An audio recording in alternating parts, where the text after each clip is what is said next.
बिस्मिल्लाहिर्रहमानिर्रहीम। अस्सलाम वालेकुम। मैं अपने मोअज़्ज़ज़ नाज़रीन और प्यारे दोस्तों को मैसा सीक्रेट शेफ़ के किचन में खुश आमदीद कहता हूँ। आज मैं आपके साथ नई रेसिपी के साथ आपकी खिदमत में हाज़िर हूँ। तो आज हम बेसन की बर्फ़ी बनाएंगे, जिसमें मैं इन चीज़ों का इस्तेमाल करूँगा और एवरीडे मिल्क से ये बर्फ़ी बनाऊँगा। तो चलें स्टार्ट करते हैं इस रेसिपी को। बिस्मिल्लाहिर्रहमानिर्रहीम। सबसे पहले आपने एक फ्राई पैन ले लेना है। इसमें आपने 1 कप के बराबर चीनी डाल देनी है और चूल्हे की फ्लेम को आपने ऑन करना है। इसके बाद आपने इसके अंदर ही 1 कप के बराबर पानी डाल देना है। पानी डालने के बाद आपने इसको अच्छे तरीके से मिक्स करना है और मिक्सिंग के दौरान आपने इसके अंदर 3 अदद इलायचियाँ जो हैं सब्ज़ वाली, वो थोड़ा सा क्रश करके डाल देनी है। इससे बहुत ही ज़बरदस्त सी खुशबू इंशाल्लाह बर्फ़ी में आएगी, जो हम बेसन की बर्फ़ी बना रहे हैं। तो आपने इसकी फ्लेम को ऑन कर देना है और दूसरी तरफ मैं बेसन को पकाने के लिए एक फ्राई पैन ले लूँगा और इसमें 1 कप के बराबर मैं घी डालूँगा। घी को आपने अच्छे तरीके से साफ़ कर लेना है कप के अंदर से। आप चाहे तो बटर का भी इसमें इस्तेमाल कर सकते हैं। जब घी गर्म हो जाए थोड़ा सा, तो आपने इसके अंदर बेसन जो है ये 1 कप के बराबर आपने छान कर इसमें डालना है। इस बेसन की बर्फ़ी को बनाने के लिए आपने मेजरमेंट का बड़ा ख्याल रखना है। इसमें 1 कप चीनी जाएगी, 1 कप बेसन जाएगा और 1 ही कप जो है आपने पानी इसके अंदर डालना है। तो इस तरह आपने चूल्हे की फ्लेम को हल्की आंच पर रखकर आपने बेसन को अच्छे तरीके से पकाना है, ताकि इसमें कोई लम्प्स वगैरह ना रहे। तो जब इसमें इस तरह बबल्स आना शुरू हो जाएं, तो समझे कि आप जो बेसन बना रहे हैं वो आहिस्ता आहिस्ता पकना शुरू हो चुका है। और बेसन के पकने की निशानी ये है कि इसके ऊपर जो है वो बबल्स बनना शुरू हो जाएंगे इस तरह।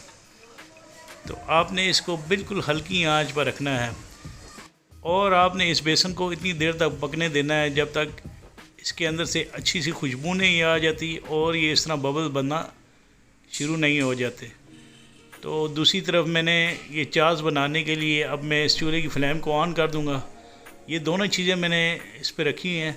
तो आपने जब ये बबल्स बनना शुरू हो जाए, थोड़ा सा इसमें आधी चाय की चम्मच के बराबर फूड कलर डाल देना है, येलो वाला। और ये एवरीडे मिल्क मैं इसमें इस्तेमाल कर रहा हूँ। आप चाहें तो खोए का भी इस्तेमाल कर सकते हैं, लेकिन मैं एक नए तरीके से बना रहा हूँ। तो ये एवरीडे मिल्क का पैकेट जो है ये आपको 20 रुपये का मिल जाएगा। आप खोए की जगह इसको इस्तेमाल कर सकते हैं। यकीन माने कि इतनी ज़बरदस्त ये बर्फ़ी बनेगी बेसन की कि मैं आपसे कुछ कह नहीं सकता इसके बारे में। तो एक दफ़ा आपने इस रेसिपी को ज़रूर ट्राई करना है और इस रेसिपी को आपने बनाना है। तो इसके बाद मैं इसमें ड्राई फ्रूट क्रश किया, जिसमें पिस्ता है, बादाम है, ये मैंने 1/4 कप के बराबर ग्राइंड करके रखा हुआ था।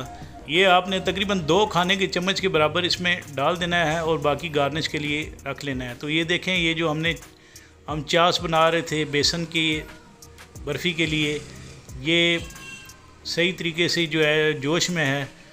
तो इसके बाद ये देखें, ये इसको मैंने हल्की आंच पर रखा और ये पक कर ये इस तरह थिक हो चुकी है।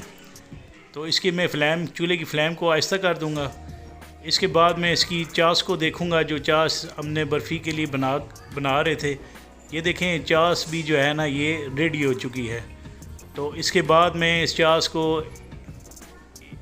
इस बेसन की बर्फ़ी के मटेरियल में डाल दूंगा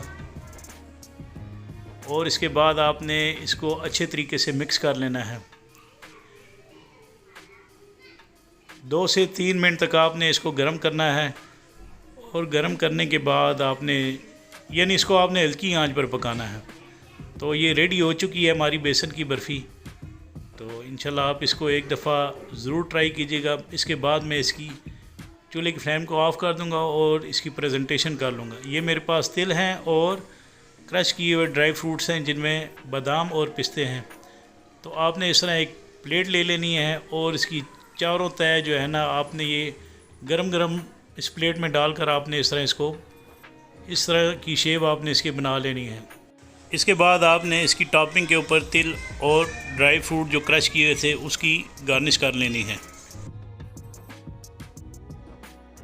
इसकी टॉपिंग को आपने स्पून से प्रेस करना है ताकि ये अच्छे से एडजस्ट हो सके। अब आपने इसको आधे घंटे के लिए चिलर में रखना है आधा घंटा गुजरने के बाद आपने इसको चिलर से निकाल लेना है।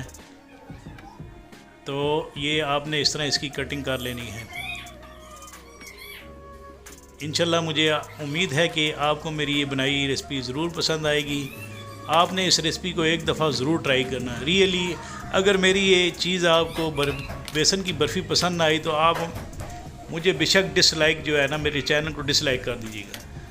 तो मैं आपके साथ जो रेसिपी शेयर करता हूँ वो इंशाल्लाह ऑथेंटिक तरीके से बना रहा हूँ और इंशाल्लाह आपको मेरी बनाई रेसिपी पसंद आएगी।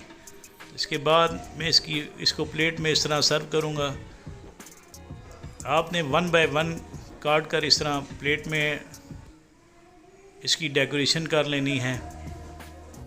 अगर आपने कुकिंग से मतलब कोई सवाल पूछना है तो मुझे कमेंट्स बॉक्स पर कमेंट्स करें, मैं इंशाल्लाह आपको ज़रूर रिप्लाई करूँगा। तो इसके साथ ही मैं अपने मुअज़्ज़ज़ नाज़रीन और प्यारे दोस्तों से इजाज़त चाहता हूँ। अल्लाह ताला आप सबका आमीन नासिर, जज़ाकुमुल्लाह खैर।